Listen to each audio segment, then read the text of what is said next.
أنا عايزة صوتي حلو أوي في القرآن، عايزة أقول قرآن. عايزة تقولي قرآن؟ آه. طب قولي قرآن.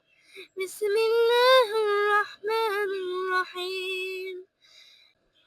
الله لا إله هو الحي القيوم لا تأخذه سنة ولا نوم له ما في السماوات وما في الأرض من ذا الذي يشفع عنده إلا بإذنه يعلم بما أيديهم وما خلفهم ولا يحيطون بشيء من علمهم إلا بما شاء وسع كرسيه السماوات وما في الأرض وما حفظهما وهو العلي العظيم. صدق الله العظيم. صدق الله العظيم.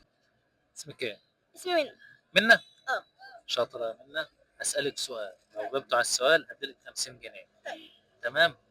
تعرفي تقولي لي من هو النبي الذي سجد له 11؟ ها؟ سيدنا يوسف. السؤال بيقول ايه بقى؟ من هو اللي هو الأنبياء ايوه. الذي سجد له 11 والجو. والكوكب والشمس والقمر. حلو. هو سيدنا يوسف. حلو. حيوان اتظلم ان هو اكل نبي.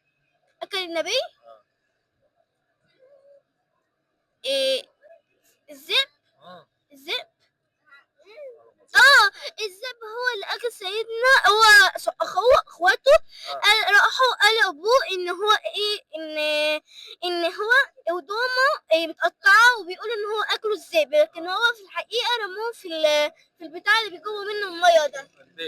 البئر. يبقى من هو بقى الحيوان اللي اتظلم في القرآن؟ الذئب. الذئب. دي 50 جنيه. شاطرة. تقولي بقى للناس اللي بتتفرج عليك ايه؟ احفظوا القرآن، والقرآن ده أهم حاجة في الدنيا، وأي حد بيحفظ القرآن لازم تصلي كويس، وحد اللي يحفظ قرآن إن شاء الله يخش الجنة.